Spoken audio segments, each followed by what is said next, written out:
As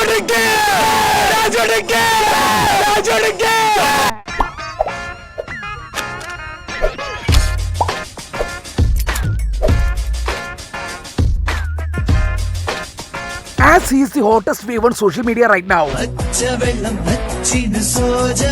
Sojapan squad ഒക്കെ പഴയ calendar roast ഒന്നും കൂടി റീമാസ്റ്റർ ചെയ്തിറക്കാൻ വേണ്ടി പറയുന്നു. So here it is. Exactly 2 months before that legendary walk in 2009. Our Rajvetan dropped this cult classic movie, The Calendar. Starring our Rajvetan as Sojapan. Olikara Sojapan. And Navya as Kochurani. അപ്പോൾ പടം തുടങ്ങുമ്പോൾ തന്നെ സോജപ്പനെ കാണിച്ചുകൊണ്ടാണ്.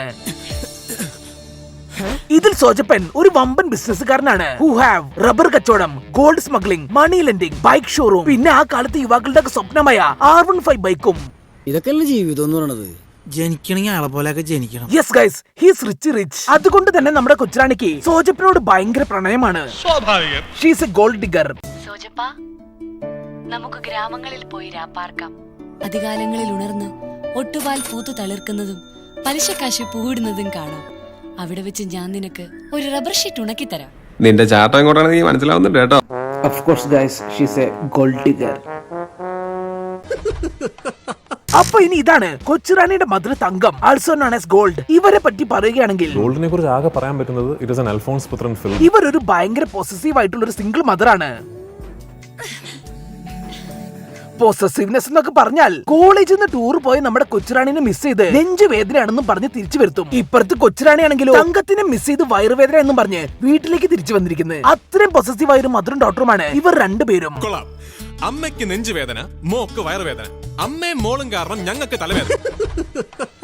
So ഇങ്ങനെ പോയിക്കൊണ്ടിരിക്കുന്ന സമയത്താണ് നമ്മുടെ സോജപ്പൻ കൊച്ചുറാണിയെ കല്യാണം കഴിക്കാൻ വേണ്ടി തീരുമാനിക്കുന്നത്. പക്ഷേ കല്യാണത്തിന് മുന്നേ ആ തങ്ക സോജപ്പന് മുന്നിൽ ഒരു കണ്ടീഷൻ വെക്കും. അതെന്താന്ന് വെച്ചാൽ, ഈ കൊച്ചുവിനെ കെട്ടിക്കൂ, പക്ഷേ എന്റെ അടുത്ത് അവളെ പിടിച്ചു പറിച്ചോണ്ട് പോവില്ലെന്ന് എനിക്ക് ഉറപ്പ് തരണം. അങ്ങനെ അവരുടെ കല്യാണം കഴിയുകയാണ്. ബട്ട് ഗൈസ്, ആ കല്യാണത്തിന് ശേഷം ആ കൊച്ചുറാണിയും സോജപ്പനും നമ്മുടെ തങ്കത്തിനെ ഒന്ന് തിരിഞ്ഞു പോലും നോക്കിയില്ല. Yes, Thankam is very sad. And അപ്പുറത്ത് കൊച്ചുറാണിയും സോജപ്പനും ആണെങ്കിലോ ഉണക്കമുന്തിരി പറിച്ചോണ്ടിരിക്കുകയാണ്.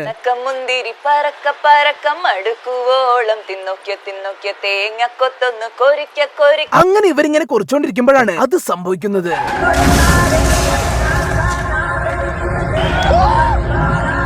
യെസ് ഗൈസ്, നമ്മുടെ Sojappan is dead.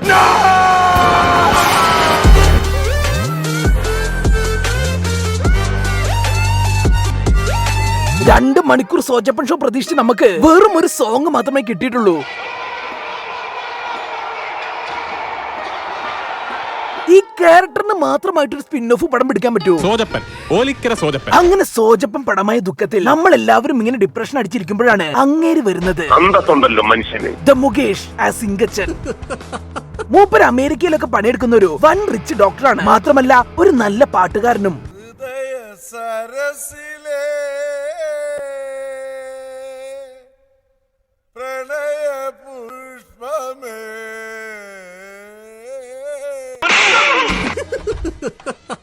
So guys, ഇങ്ങനെ ഇരിക്കുമ്പോഴാണ് നമ്മുടെ റിച്ച് ഡോക്ടർ ഇങ്കച്ചനും കൊച്ചുറാണിയും കൂടി ഒരു ഹോസ്പിറ്റലിൽ വെച്ച് കണ്ടുമുട്ടുന്നത്. അതോടുകൂടി കഴിഞ്ഞ 2 ആഴ്ചയായി സോജപ്പൻ പടമായ ദുഃഖത്തിൽ ഡിപ്രഷൻ അടിച്ച് നടന്നിരുന്ന കൊച്ചുറാണി ഡിപ്രഷൻ മോഡ് ഓഫ് ആക്കി നേരെ ഗോൾഡ് ഡിഗർ മോഡിലേക്ക് പോകും. യെസ് ഗൈസ്, റിച്ച് ബോയ് ഇങ്കച്ചനെ കണ്ടപ്പോൾ നമ്മുടെ സോജപ്പൻ അവള് മറന്നു കളഞ്ഞ്. ഇമ്മാതിരി വർത്താനം എന്റെ മുഖത്ത് നോക്കി പറഞ്ഞ സ്ഥിതിക്ക് ഒന്ന് പരിഗണിച്ചൂടെ ഡോക്ടറെ?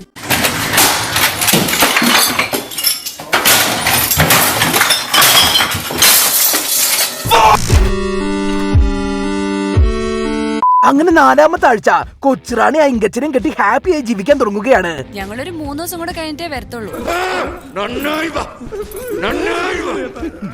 സോ നമ്മുടെ കൊച്ചുറാണിയും ഇങ്കച്ചനും കല്യാണം കഴിച്ച് ജീവിക്കാൻ തുടങ്ങിയതും തങ്കത്തെ അവൾ പിന്നെയും അവോയ്ഡ് ആക്കാൻ തുടങ്ങുകയാണ്.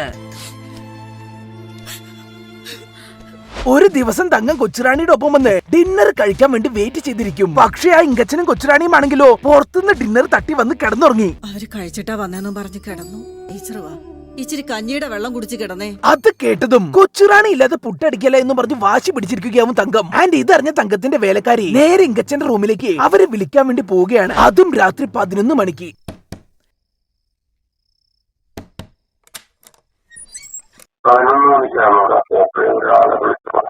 അന്തസ്സുണ്ടല്ലോ മനുഷ്യന്.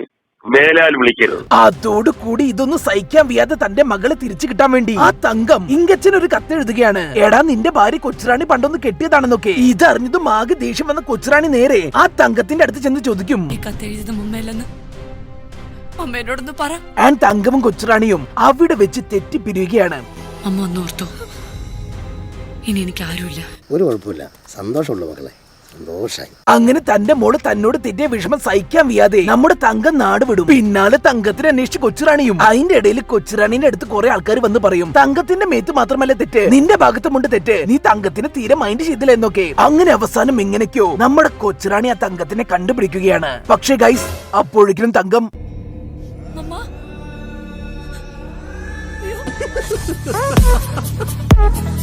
പടം കഴിഞ്ഞ് അകാലത്തിൽ പൊളിഞ്ഞു പോയി നമ്മുടെ സോജപ്പന് വേണ്ടി justice for Sojappan. Yes guys, അത് ഇപ്പോഴും ഒരു ചോദ്യചിഹ്നമാണ്. നമ്മുടെ സോജപ്പന്റെ ഡെത്ത് ഒരു നോർമൽ ഡെത്ത് അല്ല. അന്ന് സംഭവിച്ച ആക്സിഡന്റ് ആ പോസസീവ് തള്ള അവരുടെ മോളെ കാണാൻ പറ്റുന്നില്ല. നമ്മുടെ സോജപ്പനെ കൊല്ലാൻ വേണ്ടി കൊട്ടേഷൻ കൊടുത്ത് ലോറി ഇടിപ്പിച്ച് കൊന്നതാണ്.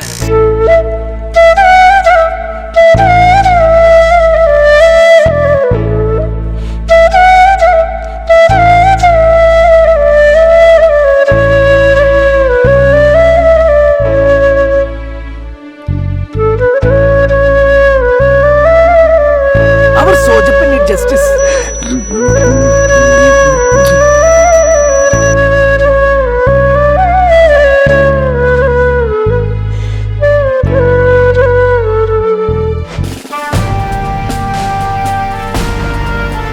Hollywood have Onion and Kandasamy, and the remake would is remaking Onion. Whatever Mollywood have. മലയാളത്തിൽ നിന്ന് കള്ളപ്പടത്തിനും അനീതിക്കുമെതിരെ പോരാടാൻ നമുക്ക് ആരുണ്ട്?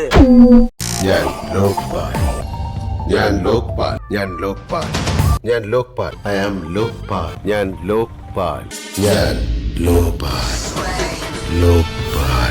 യെസ് ഗൈസ്, ലോപാലാണ് നമ്മുടെ ഉത്തരം. പക്ഷേ ഐ ഡിസഗ്രി, ടോട്ടലി ഡിസഗ്രി. ഇത് ഹേറ്റ് ക്യാമ്പയിൻ നടത്തുന്ന ആൾക്കാരാ. അയാൾക്ക് മാത്രമേ ഉള്ളൂ പ്രശ്നം, വേറെ ആർക്കും പ്രശ്നം. അപ്പൊ പാഠം തുടങ്ങുമ്പോൾ തന്നെ ലോപാൽ വെബ്സൈറ്റും കാണിച്ചുകൊണ്ടാണ്. അതിൽ നമുക്ക് നമ്മുടെ കൺമുന്നിൽ കാണുന്ന അനീതികളൊക്കെ ലോപാലിനെ അറിയിക്കാം. ആൻഡ് അതിനൊക്കെ ലോപാൽ പരിഹാരവും കാണും. ഇതൊന്നും പോരഞ്ഞിട്ട് ലോപാലിന് ഒരു ട്രിബ്യൂട്ട് കൊടുക്കാൻ വേണ്ടി ഫ്ലാഷ് മോബ് വരെ നമുക്ക് ആ വെബ്സൈറ്റിൽ അപ്ലോഡ് ചെയ്യാൻ പറ്റും. And everybody loves ലോപാൽ. സോ ഇങ്ങനെ ഇരിക്കുകയാണ് നമ്മുടെ നാടിനെ രക്ഷിക്കുന്ന ആരും ഇതുവരെ കണ്ടിട്ടില്ലാത്ത ലോപാലിനെ അന്വേഷിച്ച് ഒരു ന്യൂസ് റിപ്പോർട്ടർ ഇറങ്ങിത്തിരിക്കുന്നത്. ആൻഡ് ഇവരുടെ അന്വേഷണം സാധാ ജോഷി സിനിമയിൽ കാണുന്ന പോലെ ഹാക്കിങ്ങും ട്രാക്കിങ്ങും ഒന്നുമല്ല, ഒരു പുതിയ ഐഡിയ ആണ്. അതെന്താന്ന് വെച്ചാൽ അവര് നേരെ ആ ലോപാലിന്റെ വെബ്സൈറ്റില് ഒരു പരസ്യം അങ്ങ് കൊടുക്കും. ഏത് ടൈപ്പ് പരസ്യമാ ഉദ്ദേശിക്കുന്നത്? വെബ്സൈറ്റിലോ? That's fine. ഏത് സൈറ്റാ പ്രിഫർ ചെയ്യുന്നേ? ലോക്പാൽ. അപ്പൊ പരസ്യത്തിന് പൈസ വാങ്ങാൻ വേണ്ടി ലോപാൽ വരുമല്ലോ. അങ്ങനെ പിടിക്കാമല്ലോ. എങ്ങനെയുണ്ട്? സോ ഗൈസ്, ഇങ്ങനെ ഇരിക്കുകയാണ് നമ്മുടെ ലോപാലിന്റെ അടുത്തൊരു പരാതി വരുന്നത്. അതുകൊണ്ട് എൻട്രൻസ് എക്സാമിന്റെ ക്വസ്റ്റ്യൻ പേപ്പർ ഒന്ന് ചോർത്തി തരണമെന്നും പറഞ്ഞ് പരീക്ഷാ നടത്തിപ്പുകാരന് കുറച്ച് പൈസ അങ്ങ് കൊടുക്കും. ആൻഡ് അങ്ങനെ അവരോട് ചോർത്തിയ ക്വസ്റ്റ്യൻ പേപ്പറിന്റെ ആൻസർ ഒരു ബിറ്റായി എഴുതി കൊണ്ടുവന്ന് പരീക്ഷ പാസ്സായിക്കോളാൻ പറയും. ഇവിടെ എഴുതി വെക്കുന്നത് പക്ഷെ ഞാൻ ഇപ്പോഴും പറയണ സജിയേട്ടാ, ഇവിടെ സേഫ് അല്ല. അനുഭവം കൊണ്ട് പറയാണ് മോളെ. അന്ന് രാത്രി തന്നെ ആ പരീക്ഷ നടത്തിപ്പുകാരനെ ലോക്പാൽ വിളിക്കുകയാണ്. ഹലോ, ഞാൻ എന്നിട്ട് ആ പൈസ മൊത്തം ലോപാല് മാട്ടുമെന്ന് പറയും. അതോടെ വീട്ടിൽ നല്ല സേഫ് ആയിരുന്നിരുന്ന പൈസയൊക്കെ എടുത്ത് മൂപ്പര് കൊണ്ട് ഈ പറമ്പിൽ കുഴിച്ചിടും. അങ്ങനെ മൂപ്പര് ആ പൈസ കുഴിച്ചിട്ടോണ്ടിരിക്കുമ്പോഴാവും മൂപ്പരുടെ പിന്നിന്നൊരു വിളി വരുന്നത്. സഹായിക്കണോ? ലോപാൽ വന്നു ഗൈസ്. Dracula style കട്ടക്കലിപ്പ്. ആരുടെ ഇവൻ? Too bad. സോ അങ്ങനെ ലോപാല് വന്ന് ആ പൈസ മൊത്തം അടിച്ചോണ്ട് പോകും. അതോടെ അടുത്ത ദിവസം തന്നെ ആ പരീക്ഷ നടത്തിപ്പുകാരൻ പരാതിപ്പെടാൻ വേണ്ടി സ്ഥലം എസ്ഐയുടെ അടുത്ത് പോവുകയാണ്. ആൻഡ് അവിടുന്ന് ലോപാലിന്റെ രേഖാചിത്രം ഒക്കെ വരച്ച് ആ രേഖാചിത്രം കണ്ടപ്പോഴാണ് എസ്ഐക്ക് മനസ്സിലാവുന്നത്. ഹലോ, ആരാ? ഞാൻ ലോക്പാൽ. യെസ് ഗൈസ്, ലോപാല് പണ്ട് എസ് ഐ സാറിനെ ഒന്ന് ഊക്കി വിട്ടിട്ടുണ്ട്. അതെങ്ങനെയാന്ന് വെച്ചാൽ മൂപ്പര് പണ്ട് കുറച്ച് കൈക്കൂലി വാങ്ങി ആ പൈസ വീട്ടിൽ വെച്ചിട്ടുണ്ടാവും. അന്ന് രാത്രി തന്നെ നമ്മുടെ ലോപാല് പുതിയ വേഷവും കെട്ടി ആ എസ് ഐയുടെ വീട്ടിൽ കക്കാൻ പോകും. ഇപ്പൊ വീണനെ പുല്ലി. Hi dude, how are you? Hey, damn it. എന്നിട്ട് പന്നൻ എന്നോട് പറഞ്ഞില്ലല്ലോ. പറഞ്ഞു ഞാൻ ഇങ്ങോട്ട് കെട്ടിയെടുക്കും. This is bad man അല്ലയോ? ഇതൊരു പുതിയൊരു ലാലേട്ടനാണ്. എന്നിട്ട് ലാലേട്ടൻ അവിടുന്ന് ആ സെക്യൂരിറ്റിക്ക് സിഗരറ്റിൽ കുറച്ച് മയക്കുമരുന്ന് തിരികെ അത് വലിക്കാൻ വേണ്ടി കൊടുത്ത് ബോധം കെടുത്തി ആ വീട് പൊളിച്ച് കേറുകയാണ്. ഇതൊരു സർജിക്കൽ ഇൻസ്ട്രുമെന്റ് അല്ലേ?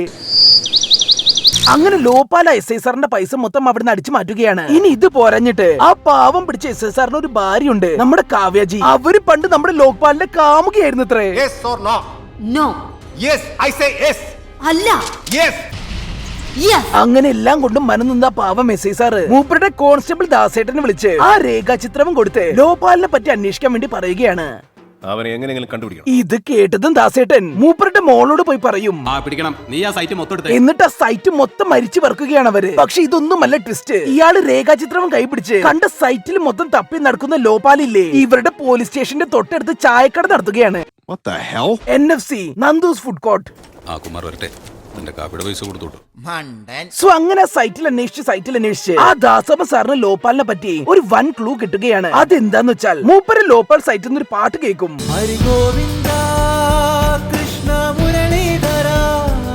ലോക്പാൽ സൈറ്റിലെ ഈ പാട്ടിലൊരു ക്ലൂ ഉണ്ട് സർ. ഈ ചീഫ് എക്സാമിനർ മുരളീധരൻ അത്ര നല്ല റെപ്യൂട്ടേഷൻ ഉള്ള ആളൊന്നും അല്ല സർ. ആ മുരളിയും ഈ പാട്ടിലെ മുരളിയും വേണമെങ്കിൽ ഒന്നാണെന്ന് പറയാം sir. Good, thank you sir. ഇനി അടുത്ത ക്ലൂ. ഇത് മാത്രമല്ല, ഇനി വേറെ ഒന്നുകൂടെ സർ.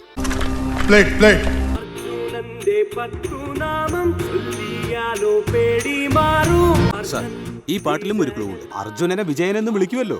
ഈ ലോക്പാലിൽ നിന്ന് സാറിന് എന്തെങ്കിലും പ്രോബ്ലം ഉണ്ടായിട്ടുണ്ടോ? ലോക്പാലിനെ കണ്ടുപിടിക്കാൻ വേണ്ടിട്ട് താൻ എനിക്ക് ഉണ്ടാക്കാൻ അറിയിരിക്കുക. ഓ, മൂപ്പര് ശരിക്കും ബ്രില്യന്റ് ആണ്.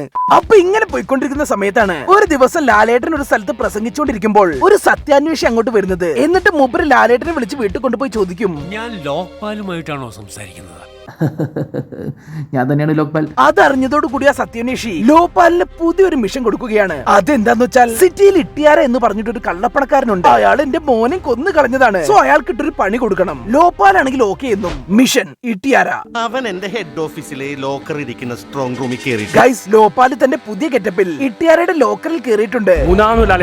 അങ്ങനെ ലോപാൽ ഒച്ചയൊന്നും ഉണ്ടാക്കാതെ വളരെ സൈലന്റ് ആയി ആ ലോക്കറിന്റെ വയറുകളൊക്കെ കട്ടാക്കി ശബ്ദമുണ്ടാക്കാതെ മാറിന്ന് അവിടെ ഒരു ബോംബിട്ട് അങ്ങ് പൊട്ടിക്കും. എന്നിട്ട് ലോപാൽ ആ ലോക്കർ തുറന്നപ്പോഴതാ അതിനകത്ത് പൈസ ഒന്നും ഇല്ല ഗൈസ്. പകരം ഇട്ടിയാർ എഴുതി വെച്ചൊരു കത്തുണ്ട് അവിടെ. ആൻഡ് അതിൽ എഴുതി വെച്ചിരിക്കുന്നത്, നിന്റെ ചമ്മി നാറി വീർത്ത മോന്ത കാണാൻ ഇപ്പോ എനിക്ക് കൊതി ഉണ്ട്രാ ലോകപാലക. അപ്പൊ ഇങ്ങനെ ലോപാൽ ആകെ മൂഞ്ചി കുത്തിയിരിക്കുന്ന സമയത്താണ് ആ ഇട്ടിയാരയും ഒരു മന്ത്രിയും കൂടി ഒരു കള്ളപ്പണ ഡീല് നടത്തുന്നത്. അതും ഒരു ട്രെയിനിൽ വെച്ച്. ആൻഡ് ആ ട്രെയിൻ ഒരു സ്റ്റേഷനിൽ എത്തുമ്പോൾ ആ കള്ളപ്പണം അവര് ട്രെയിനിൽ കയറ്റും. അപ്പൊ ഗൈസ്, അവിടെ പുതിയൊരു വേഷവും കെട്ടി നമ്മുടെ ലോപാൽ നിൽക്കുന്നു. പഴയ ലാലേട്ടനും പുതിയ ലാലേട്ടനും പുതിയൊരു ലാലേട്ടൻ. ആൻഡ് ലോപാൽ അവരൊക്കെ ഇടിച്ച് റൊട്ടിയാക്കി വേറൊരു കൂപ്പയിൽ കൊണ്ടുപോയി കയറ്റും. എന്നിട്ട് അവിടുന്ന് ആ പണപ്പെട്ടി മാറ്റി മറ്റൊരു പെട്ടി വെച്ച് മന്ത്രിയുടെയും ഇട്ടിയാരുടെയും അടുത്ത് ആ പൈസ ഇല്ലാത്ത പെട്ടി കൊണ്ടുപോയി കൊടുത്ത് മറ്റേ പൈസ അടിച്ചു മാറ്റും. ഇതോട് കൂടി മന്ത്രിയും ബാക്കി വില്ലന്മാരും ഒക്കെ കൂടി നമ്മുടെ ലാലേട്ടനെ കസ്റ്റഡിയിൽ എടുത്ത് കൊല്ലാൻ വേണ്ടി പോലീസുകാർക്ക് രേഖാചിത്രവും കൊടുത്ത് കേരളം മൊത്തം വല വിരിച്ചിക്കാവും. അതോടെ നമ്മുടെ ലാലേട്ടൻ കോടതിയിൽ കീഴടങ്ങാൻ വേണ്ടി തീരുമാനിക്കുകയാണ്. പക്ഷെ എങ്ങനെ? നാട് മൊത്തം പോലീസാണല്ലോ. Yes guys, it's time for another getup change. പുതിയൊരു ലാലേട്ടൻ ആ സ്റ്റൈലല്ല, വളരെ കോമ്പിനേഷൻ ആണ്. പക്ഷെ കോടതിയുടെ മുമ്പിൽ തന്നെ നമ്മുടെ ദാസപ്പ സാറുണ്ട്. എന്താ കേസ്? സിവിൽ കേസാ, സ്വത്ത് തർക്കം. ഇല്ല മനസ്സിലായേ ഇല്ല. അങ്ങനെ കോടതിയിൽ എത്തിയ ലോപാൽ പറയും, ആ മോഷണം നടന്ന ദിവസം ഞാൻ ധ്യാനം കൂടാൻ പോയിക്കുകയായിരുന്നെന്ന്. SP വിജയന്റെ വീട്ടിൽ ഞാൻ ഭവനഭേദനം നടത്തി എന്ന് പോലീസ് പറയുന്നത് ഓഗസ്റ്റ് 13 വെള്ളിയാഴ്ച. ആ ദിവസം ഞാൻ ഈ നാട്ടിലേ ഇല്ല. എന്നിട്ട് അന്ന് അങ്ങേര് പോയ ട്രെയിൻ ടിക്കറ്റും ഹോട്ടൽ ബില്ലും ഒക്കെ സബ്മിറ്റ് ചെയ്യും. ട്രെയിനിൽ യാത്ര ചെയ്തതിന്റെ 2 and 4 ടിക്കറ്റ്, അവിടെ താമസിച്ച ഹോട്ടലിന്റെ ബിൽ എല്ലാം കോടതിയുടെ അറിവിലേക്ക് ഞാൻ സമർപ്പിച്ചിട്ടുണ്ട്. യെസ് ഗൈസ്, ഇതാണ് ദൃശ്യം പടത്തിന് ഇൻസ്പിറേഷൻ ആയത്. അങ്ങനെ അവസാനം ആ കോർട്ട് ഇന്റർവെൽ സമയത്ത് നമ്മുടെ ലോപാൽ ഇട്ടിയാര ആൻഡ് ടീംസിന്റെ അടുത്ത് പോയി പറയും, ആ സത്യാന്വേഷിയുടെ മോനെ നിങ്ങൾ കൊന്നതിന്റെ തെളിവൊക്കെ എന്റെ കയ്യിലുണ്ട്. അത് പുറത്തു വിടാതിരിക്കണമെങ്കിൽ നിങ്ങളൊക്കെ കേസിന് പിന്മാറണമെന്ന്. ആൻഡ് യെസ് ഗൈസ്, അതോടുകൂടി ആ കേസിന് അവരൊക്കെ പിന്മാറുകയാണ്. പക്ഷെ തൊട്ടടുത്ത ദിവസം തന്നെ ആ തെളിവ് മൊത്തം ലോപാൽ പുറത്തുവിടും.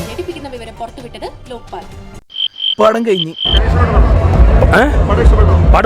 Song is okay, but local film അവന്റെ അമ്മൂമ്മനെ കെട്ടിക്കാൻ കോപ്പിലെ കഥയും കൊടുക്കത്തെ ടെസ്റ്റും മിനിമം ജോഷിക്ക് 2013 ബെസ്റ്റ് ഡയറക്ടറിനുള്ള അവാർഡും വിത്ത് ഓസ്കാറും കൊടുക്കണം. പിന്നെ സ്റ്റോറി എഴുതുവന്റെ കൈ വെട്ടണം. മേലെ അവൻ ഇനി കഥ എഴുതരുത്. മോഹൻലാൽ ഫാൻസുകാർക്ക് ഇഷ്ടപ്പെട്ടു, പക്ഷെ മമ്മൂട്ടി ഫാൻസുകാർക്ക് ഇഷ്ടപ്പെട്ടില്ല. മമ്മൂട്ടി ഫാൻസുകാർക്ക്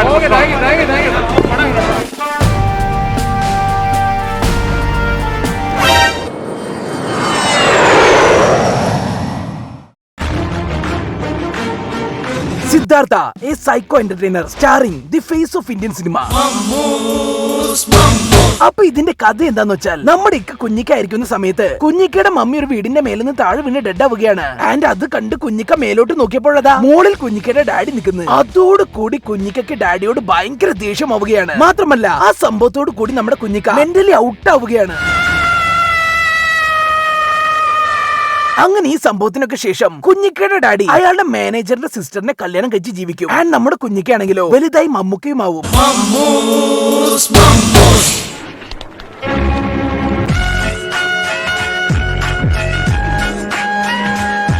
ശരിക്കും വലുതായി ഗൈസ്. ബട്ട് ഗൈസ്, നമ്മുടെ ഇക്ക നോട്ടമിട്ട പെണ്ണ് ആ മാനേജർ തിലകൻ സാറിന്റെ മോന്റെ ഗേൾഫ്രണ്ട് ആയിരുന്നു. ഏതാ പെണ്ണ്? അത് ഹേമ. ഞങ്ങൾ തമ്മിൽ അടുപ്പത്തില്ല. ഗുഡ്. സ്നേഹിക്കാൻ അവളെ പോലെ ഒരു സുന്ദരി പെണ്ണുണ്ടാകുന്നൊക്കെ പറഞ്ഞാൽ അതൊരു ഭാഗ്യ. ഓർത്തോണ്ടിരുന്ന സങ്കടം വരും. ഇതേ സമയം ആ ഹേമയാണെങ്കിലോ സ്ഥലം കമ്മീഷണറുടെ പെങ്ങളും ആൻഡ് അവളുടെ കല്യാണം വേണമെങ്കിൽ അങ്ങ് ഉറപ്പിക്കുകയും ചെയ്തിരിക്കുന്നത്. സോ ആ കല്യാണം മുടക്കാൻ വേണ്ടി ആ മാനേജറുടെ മോനും മിക്കയും കൂടി ആ കല്യാണ പന്തലിലേക്ക് പോവുകയാണ്. നീ വിളിച്ചാൽ അവൾ ഇറങ്ങി വരുമെന്നുള്ള ഉറപ്പാ? എന്നാൽ അവളുടെ കഴുത്തിൽ വേറെ ആരും താലി കെട്ടില്ല. യെസ് ഗൈസ്, അവർ ആ കല്യാണം മുടക്കാൻ പോവുകയാണ്. ആകാശത്തേക്കോടെ പോണ റോക്കറ്റ് തോട്ടിട്ട് പിടിച്ച് ആസനത്തിൽ വെച്ച് പൊട്ടിക്കാനായിട്ടുണ്ടോ? ഇവനും ഹേമയും തമ്മിൽ ഇഷ്ടത്തില്ല. വാ മോനെ, നമുക്കിത് ശരിയാവില്ല. അങ്ങനെ ആ കല്യാണം അങ്ങ് മുടങ്ങും. ഇതാണ് ഐറ്റം. ദീപൻ. അപ്പൊ ഇങ്ങനെ ഇരിക്കുമ്പോഴാണ് ആ ഹേമ വന്ന് പറയുന്നത്, ഞാനിതൊന്നും അറിഞ്ഞിട്ടില്ല എന്ന്. അതേ ഗൈസ്, അതാ മാനേജറുടെ മോന്റെ ഒരു ട്രാപ്പ് ആയിരുന്നു ആ കല്യാണം മുടക്കാൻ വേണ്ടി. കോളേജിലെ ഏറ്റവും വൃത്തികെട്ട തെമ്മാടിയാണ് അവൻ. ഇത് കേട്ടതും അവൻ നൈസായിട്ട് അങ്ങ് സ്കൂട്ടാവും. എല്ലാരും വിളിച്ചു. അതോടെ ആ കല്യാണം കൂടാൻ വന്നവന്മാരൊക്കെ നമ്മുടെ ഇക്കാൻ അവിടെ ഇട്ട് അടിച്ച് റൊട്ടിയാക്കുകയാണ്. കിട്ടിയാ? ഇല്ല, ചോദിച്ചു വാങ്ങിച്ചു. പോവാ. ഇതാണ് മെയിൻ സീൻ നമ്മളെ നാട്ടിൽ നടന്നുകൊണ്ടിരിക്കുന്നത്. അവസാനം അവിടെയുള്ളവരുടെയൊക്കെ തെറിയും തൊഴിയും ഏറ്റുവാങ്ങി നമ്മുടെ ഇക്കാട് ഒരു മാസം നടത്തുമുണ്ട്.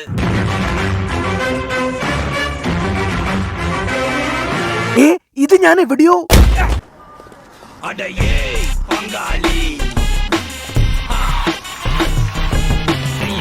അങ്ങനെ ആ ഹേമയുടെ കല്യാണം മുടക്കിയതിന് ഒരു പ്രായച്ചിത്തമായി നമ്മുടെ ഇക്കാട് അമേരിക്കയിൽ നിന്ന് വന്ന സ്റ്റെപ്പ് ബ്രദറിനെയും കൊണ്ട് ആ ഹേമേനെ കല്യാണം കഴിപ്പിക്കാമെന്ന് പറയും. ബട്ട് ഗൈസ്, ഒരു ചെറിയ കമ്മ്യൂണിക്കേഷൻ മിസ്റ്റേക്ക് കാരണം ഇക്കാടെ വീട്ടുകാർ ഹേമയുടെ വീട്ടിൽ ചെന്ന് ഹേമേനെ ഇക്കാക്ക് വേണ്ടി ആലോചിക്കും.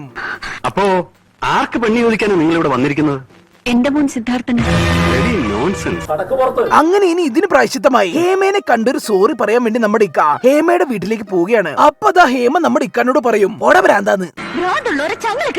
ഇത് കേട്ടതും നമ്മുടെ ഇക്കാക്കി പിന്നെ ഭ്രാന്ത് ഇളകുകയാണ്. ഇത് കടിക്കോ? ആ, ചെലപ്പോ.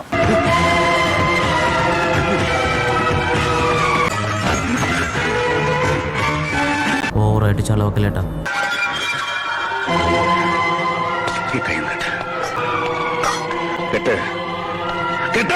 എന്നെ ഒന്ന് കൺട്രോൾ ചെയ്യാൻ ഈ വീട്ടിൽ ആരും ഇല്ലെന്ന്. അങ്ങനെ ഈ ഓവർ ആക്ടിംഗ് ഒന്നും സഹിക്കാൻ വയ്യാതെ ഹേമ ഇക്കാൻ ഒരു കയറ് വെച്ച് കെട്ടി ഒരു പോലീസ് സ്റ്റേഷനിൽ കൊണ്ടേ കയറ്റും. അങ്ങനെ ഒരു ദിവസം ആ ഹേമ ഒരു ലാബിൽ വർക്ക് ചെയ്തുകൊണ്ടിരിക്കുമ്പോൾ മറ്റവൻ പിന്നെയും വരികയാണ്. എന്നിട്ട് അവൻ പാവം ഹേമേനിട്ട് അവിടെ മൊത്തം ഓടിപ്പിക്കുകയാവും. അപ്പൊ അത് അവിടേക്ക് ഒരു രക്ഷകനെ പോലെ നമ്മുടെ ഇക്ക വരുന്നു. ആൻഡ് ഇക്കയെ കണ്ടതും മറ്റവൻ, ഹേമ എന്തിനാ ഓടിയത്? ഞങ്ങൾ ഈ ബാഗ് തരാനും സോറി പറയാനും വേണ്ടിയല്ലേ വന്നത്. ഇത് കേട്ടതും മിക്ക ഒരു സ്കീം ഇടും. ഇവരോട് എനിക്ക് ഒരു അല്പം പക തീർക്കാനുണ്ട്. വല്ല ചേട്ടൻ എന്നെ തലിച്ചതച്ചെന്റെ പക. അയ്യോ, എങ്കിൽ സത്യമായിട്ട് ഞങ്ങളും അതിനു വേണ്ടിയാ ഓടിച്ചത്. നിന്റെയൊക്കെ ഉള്ളിലിരിപ്പ് അറിയാൻ വേണ്ടി തന്നെയാണ് ഞാൻ അങ്ങനെ പറഞ്ഞത്. ഉഫ്, എന്താ ബുദ്ധി. മേലാൽ ഇവളെ ഉപദ്രവിക്കാൻ ശ്രമിച്ചാൽ കുത്തി നുറുക്കും ഞാൻ. അങ്ങനെ തന്നെ ആ വില്ലന്മാരിന്ന് രക്ഷിച്ചതിന് പ്രത്യുപകാരമായി ഹേമ നമ്മുടെ ഇക്കാക്ക് ഒരു പോൾ ഡാൻസ് അങ്ങ് ചെയ്തു കൊടുക്കും. വേറെ എന്തൊക്കെ രീതിയിൽ പ്രത്യുപകാരം ചെയ്യായിരുന്നു മോളെ. അങ്ങനെ അതോടുകൂടി അവരങ്ങ് സെറ്റ് ആവുകയാണ്. തോട്ടിലൊരു മീന്. എന്നിട്ട് പിന്നീട് എന്ത് സംഭവിച്ചു? സോ ഇങ്ങനെ പോയിക്കൊണ്ടിരിക്കുമ്പോഴാണ് ഇക്കടെ ബെസ്റ്റ് ഫ്രണ്ട് ആ മാനേജറുടെ മോളെ കെട്ടിപ്പിടിച്ച് നിൽക്കുന്നത് ഇക്ക കാണുന്നത്. അത് കണ്ട് ഇക്ക തന്റെ കൂട്ടുകാരനെ അടിച്ച് ചോര തുപ്പിക്കുകയാണ്. ആൻഡ് തൊട്ടടുത്ത ദിവസം തന്നെ ഇക്കടെ ഫ്രണ്ട് പടമാവും. ആൻഡ് ഇതെല്ലാം ചെയ്തത് നമ്മുടെ ഇക്കയാണെന്ന് പറഞ്ഞ മാനേജറുടെ മോന് സാക്ഷിയും പറയും. സത്യം ഞാൻ പറയുന്നത്, സിദ്ധേട്ടൻ പവിത്രനെ കൊല്ലുന്ന ഞാൻ എന്റെ കണ്ണോട്ട് കണ്ടത്. അതോടുകൂടി എല്ലാവരും ഇക്കാൻ അങ്ങ് സംശയിക്കുകയാണ്. ഇത്ര ദുഷ്ടനാണെന്ന് ഞാൻ അറിഞ്ഞിരുന്നില്ല. ഇവളെ മാത്രമല്ല ഇവിടെയും പൗത്രന്റെയും കല്യാണം നടത്തി കൊടുക്കാൻ തീരുമാനിച്ച എന്നെ കൂടെ നീ ചതിച്ചത്. എന്നാൽ ഇത്രയും ക്രൂരത വേണ്ടായിരുന്നു. പക്ഷെ ഗൈസ്, ആ കുറ്റകൃത്യം നേരിട്ട് കണ്ട നമ്മുടെ ഇക്കാടെ സ്റ്റെപ്പ് ബ്രദർ മറ്റേ മാനേജറിന്റെ മോനെ പോയി കണ്ടെത്തി കൊണ്ടുവന്ന് ഇടിച്ച് പിഴിഞ്ഞ് ഇക്കയുടെയും ആ മാനേജറിന്റെ മുന്നിൽ അവനെ കൊണ്ട് സത്യം പറയിപ്പിക്കുകയാണ്. അപ്പോഴാണ് ഞെട്ടിക്കുന്ന ട്വിസ്റ്റുകൾ മൊത്തം പുറത്തു വരുന്നത്. അതെന്താന്ന് വെച്ചാൽ ശരിക്കും ഇക്കാടെ ഫ്രണ്ടിനെ കൊന്നത് ആ മാനേജർ തന്നെയാണ്. എന്നിട്ട് ഇതെല്ലാം പാവം നമ്മുടെ ഇക്കാടെ തലയിൽ കെട്ടിവെച്ചിരിക്കുകയായിരുന്നു. മാത്രമല്ല, പണ്ട് ഇക്കാടെ മമ്മീനെ ടെറസിന്റെ മോളിന്ന് തള്ളി താഴെയിട്ട് കൊന്നില്ലേ, അത് ശരിക്കും ഇക്കാടെ ഡാഡി ഒന്നുമല്ല ചെയ്തത്, ആ മാനേജർ തന്നെയായിരുന്നു. ഇതെല്ലാം കേട്ടതോടുകൂടി നമ്മുടെ ഇക്കാടെ സമനില മൊത്തം തെറ്റുകയാണ്.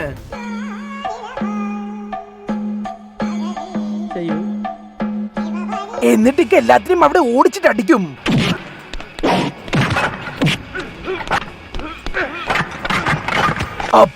പിന്നെന്ന് അങ്ങനെ ആ മോൻ ചാവും. മാനേജർ സർ ജയിലിലും പോകും. പടം കഴിഞ്ഞ് ഇവയ്ക്ക് പുറമെ ഞാൻ തന്നെ ഗവേഷണത്തിൽ കണ്ടെത്തിയ 4 രസങ്ങൾ വേറെയുമുണ്ട്. പതഞ്ജലി, ഭരതമുനി, പോയിക്കോളൂ. ഈ വീഡിയോ നിങ്ങൾക്ക് ഇഷ്ടപ്പെട്ടാൽ നമ്മുടെ ചാനലിലെ ബാക്കി വീഡിയോസായ മോൺസ്റ്റർ, കൂട്ടുകാർ, CBI5, ബിഗ് ബ്രദർ, സിദ്ധാർത്ഥ, 5 ഒരാൾ, Arjunan, Balram versus Tharadas, Laila, Dracula, my story, rain tree കമ്പഗൻ, ശോഭരാജ്, മാമകം, കലണ്ടർ, ലോക്പാൽ, നമ്മൾ തമ്മിൽ, വന്ദേ മാതരം, കാമ്പോജി, സലാം കാശ്മീർ, നക്ഷത്ര കണ്ണൂർ രാജകുമാർ, നവനൂർ രാജകുമാരി, കയ്യെത്തും ദൂരത്ത്, വൈറ്റ്, CIA, മിക്കായിൽ, വാറൻ ലവ്, കൃത്യം, നിറം തുടങ്ങിയ വീഡിയോസും നിങ്ങളൊന്ന് കാണണം പ്ലീസ്.